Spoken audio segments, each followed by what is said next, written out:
வணக்கம் மாணவர்களே. குழந்தைகளின் பெருமை என்ன? சத்தியமாக யாருக்கும் தெரியாது. பிள்ளைங்கள வளர்க்குறது, பாசமாக கொஞ்சிறது, படிக்க வைக்கிறது, பெரிய ஆளாக்குறது, இதுதான் நம்ம நினச்சிட்ருக்கோம். உண்மையாக வள்ளுவ பெருமான் என்ன சொல்லுகிறார்? குழந்தைகளின் பெருமை என்ன? அன்புடைமை என்ற அதிகாரத்தின் கீழே அப்படியே அழகாக சொல்லிக்கிட்டே வருவார். ஒரு புலவனோ சராசரி மனிதனோ ஒரு செயலை தொடங்குவதற்கு முன் கடவுளை வணங்க வேண்டும். அப்பொழுதுதான் அந்த செயல் சிறப்பாக அமையும். எனவே கடவுள் வாழ்த்து. அடுத்தது வான் சிறப்பு. என்ன, ஒரு செயலை செய்யணும் அப்படின்னு சொன்னால் அவன் முதல்ல உயிரோடு இருக்கணும். அவன் உயிரோடு இருக்கிறதற்கு என்ன அத்தியாவசியம்? நீர் வேணும். நீர் இல்லாட்டினா ஒரு ஜீவராசியும் இருக்காது. எனவே 2வது அதிகாரம் வான் சிறப்பு. புரியுங்களா? கடவுள் வாழ்த்து, வான் சிறப்பு. நீத்தார் பெருமை. நீத்தார் பெருமை என்பது முற்றும் துறந்த முனிவர்களை பற்றி கூறுவது. முற்றும் துறந்த முனிவர்கள் தான் வியாபகத்தன்மை அடையக்கூடியவன். மனிதனுக்கு உடம்பளவிலே தான் வியாபகத்தன்மை. கண்ணாலை பார்ப்பது, காதாலை கேட்பது, மூக்காலை உணர்வது, வாயாலை சுவைப்பது, இந்த மாதிரி மனிதனுக்கு வியாபகத்தன்மை கொஞ்சம் தூரம் தான். சிற்றறிவு படைத்தவன், சிறு தொழில் படைத்தவன், கொஞ்சம் நேரம் தான் கிடைக்கும்.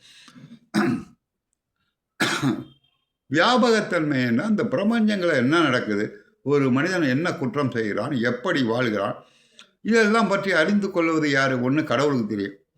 நம்ம சொல்கிறோம்ல, நீ திருடிட்டியா, அதை கொலை பண்ணிட்டியா, அந்த கடவுள் பார்த்துக்குவான் அப்படின்னு சொல்கிறோம்ல, அந்த கடவுளுக்கு தெரியும். அதே போல் முற்றும் துறந்த முனிவர்களுக்கு தெரியும். அதுதான் 3வது நீத்தார் பெருமை. ஏன் நீத்தார் பெருமை வச்சா, அந்த அற ரகசியங்கள் இப்படி செய்தால் இன்ன பாவம் கிடைக்கும், இப்படி செய்தால் என்ன புண்ணியம் கிடைக்கும் என்பதை வரையறுத்துக்குரியவர்கள் ஞானிகள், முற்றும் துறந்த முனிவர்கள். அதுதான் 3வது அதிகாரமாக நீத்தார் பெருமை. கடைசியில் துறவியின் பெருமை வேறு. துறவி என்பவன் இறைவனை அடைய முயற்சி செய்கிறவன். நீத்தார் என்பது முற்றும் துறந்த முனிவனை பற்றி கூறுவது. கடவுள் வாழ்த்து, அடுத்தது வான் சிறப்பு, அடுத்தது நீத்தார் பெருமை. மனிதன் இப்படித்தான் வாழ வேண்டும், என்னென்ன செய்ய வேண்டும் என்பதை வரையறுத்து கூறியவன் தான் முற்றும் துறந்த முனிவர். அது 3வது அதிகாரம் நீத்தார் பெருமை. அடுத்து பார்த்திங்கன்னா அரண் வலியுறுத்தல். அவன் என்னென்ன அறம் சொல்லுகிறான், ஒரு மனிதன் எப்படி வாழ வேண்டும், எதை செய்யக்கூடாது, எதை செய்யலாம், இதுதான் அரண் வலியுறுத்தல். 4வது அதிகாரம். புரியுங்களா? பாயிரவியலில் இந்த 4 அதிகாரமும் உண்டு. கடவுள் வாழ்த்து, வான் சிறப்பு, நீத்தார் பெருமை, அரண் வலியுறுத்தல். அடுத்தது இல்லறவியல்னு ஒன்று தொடங்குவார். இல்லறம் யாரும் நடத்தணும்?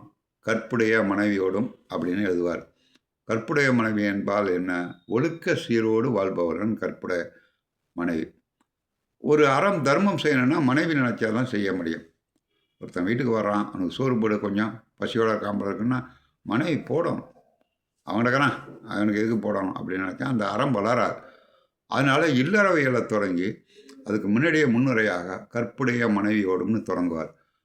ஒரு குடும்பத்து பெண், அதான் பாரதியாரால் சொல்ற, மங்கையராய் வந்து பிறப்பதற்கே நல்ல மாதவம் செய்திட வேண்டும் அம்மா, அவர் பங்கையர் கை நலம் பார்த்து பாரினில் அறங்கள் வளருதம்மா அப்படின்னார். ஒரு பெண் நினைத்தால்தான் பூமியில் தர்மம் வளரும். சரி, இது இல்லறவியலே முதல் அதிகாரம். இல்லறவியலே ஒரு ஆணுக்குடைய கடமைகள் பூரா, குடும்பத் தலைவனுக்கான கடமைகள் பூரா சொல்லியிருப்பார். சரி, அது முடிஞ்சிச்சா? இல்லறவியல். இல்லறவியலுக்கு பிறகு என்ன? வாழ்க்கை துணை நலம். வாழ்க்கை துணை நலம் என்பது இதற்கு ஒரு தனி மனிதன் மட்டும் அறம் செய்ய முடியாது. ஒரு நல்ல மனைவி இருந்தால் தான் அந்த குடும்பத்தோடு சென்று மற்றவர்களுக்கு தர்மம் செய்ய வேண்டும். சரி, அப்போ தான் மனைவி மேலே ஒரு நல்லா புரிஞ்சுக்கணும். பெற்ற பிள்ளைகள் ஆணாக இருந்தால் சரி, பெண்ணாக இருந்தால் அன்பை பெற்றுக்கொள்ளும் தாய் தகப்பனிடம். ஒரு டீனேஜ் வரைக்கும் பாருங்கள், 16, 17 வயசு வரைக்கும் பிள்ளைங்க அப்பா சொல்கிறத வேத வாக்காக எடுக்கணும். டேய் பார்த்து போகணுண்டா, நல்லா படிக்கணுண்டா, அப்போ தான் கலெக்டர் ஆகலாம், டாக்டர் ஆகணும்னு சொல்லுவான். அப்பா சொல்கிறது கரெக்டு, சரி அப்படின்னு நினச்சி உங்கள் சொல்கிறதெல்லாம் கேட்டுக்கிட்டே இருப்பான். ஒரு 30 வயசில் நீங்கள் சொல்லுங்கள், நல்லா பரா, நீ போய முடியுது அப்படின்னு சொல்லுவோம். எனக்கு தெரியும் உலகத்தை பற்றி அப்படின்றோம்.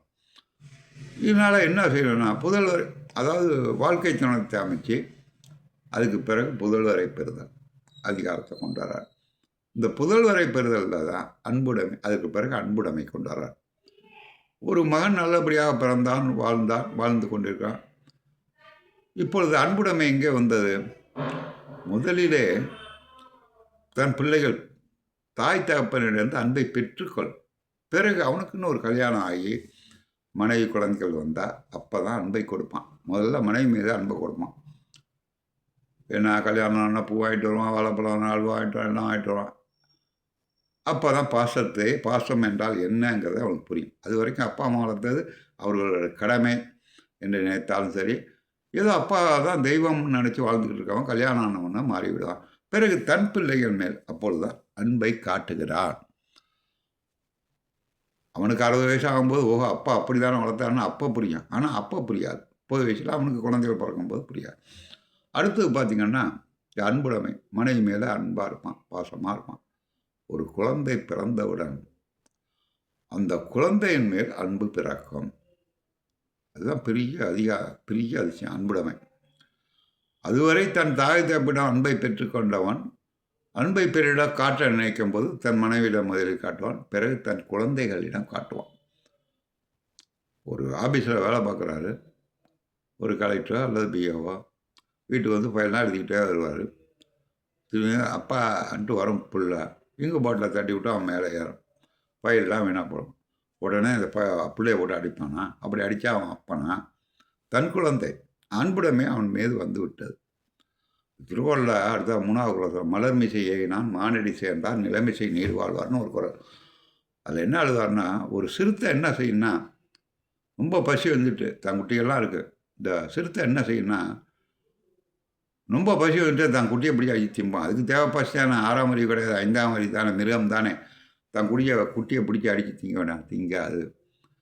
ஏதோ ரோட்டில் காட்டில் ஓடுற மிருகத்தை எதாக இருந்தாலும் அடிக்காது. முதல்ல குட்டிக்கு போனால் அப்புறம் தானே திங்கும். அந்த 5 அறிவு படைத்த மிருகத்துக்கே ஒரு அன்புடைமை வந்து விட்டால் 6 அறிவு படைத்த மனிதனுக்கு எவ்வளோ அன்பு வரணும். நான் சொல்கிறது புரியுங்களா? இப்போ அன்புடைமை. இந்த அன்புடைமை முதல்ல மனைவியில் காட்டுறான், பிறகு தன் குழந்தை மேல் காட்டுவான். மனைவி 3ஆம் பட்சமாக மாறிவிடுவார். எப்படின்னு சொல்கிறான், ஒரு ஆஃபீஸில் வேலை பார்த்துருக்காங்க. ஆஃபீஸில் ரொம்ப கடினமான ஒர்க்கு. அங்கேருந்து வர்றான், பிள்ளைக்கு உடம்பு சரியில்லைங்க, ஆஸ்பத்திரிக்கு தூக்கிட்டு போகணும். அதெல்லாம் அப்புறம் பார்த்துக்கலாம், ஓ ஜாலியாக இருப்போம் அப்படின்னு சொல்லலாம். அப்படி சொன்னால் அவன் தேப்பானா? பிள்ளைய தூக்கிட்டு ஆஸ்பத்திரிக்கு போகலாம்.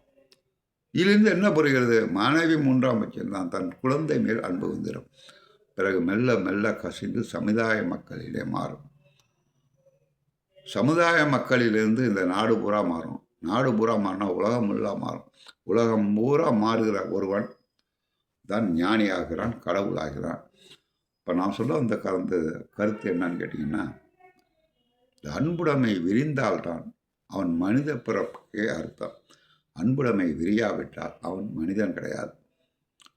புரியுங்களா? அதனால தான் கண்ணின் பெருமை கண்ணுரைக்கும், கண்ணின் வாய்மை உணர்வார் தெரியினார். தான் பேரனோ பேத்தியோ தன் மகனோ குழந்தையாக இருக்கும்போது தூக்கும்போது பார்த்தவனே அப்படியே பாரி அணைச்சி தூக்குவான் பிள்ளை. அவன் பற்று அந்த பாசம் வந்துடும் இயற்கையாக. அது கக்கரை எது பேசினாலும் அது அவனுக்கு புரியும், தாய் தந்தைகளுக்கு புரியும். பேத்திகள் எது பேசினாலும் அவனுக்கு புரியும், அதுக்கு மொழி தேவையில்லை.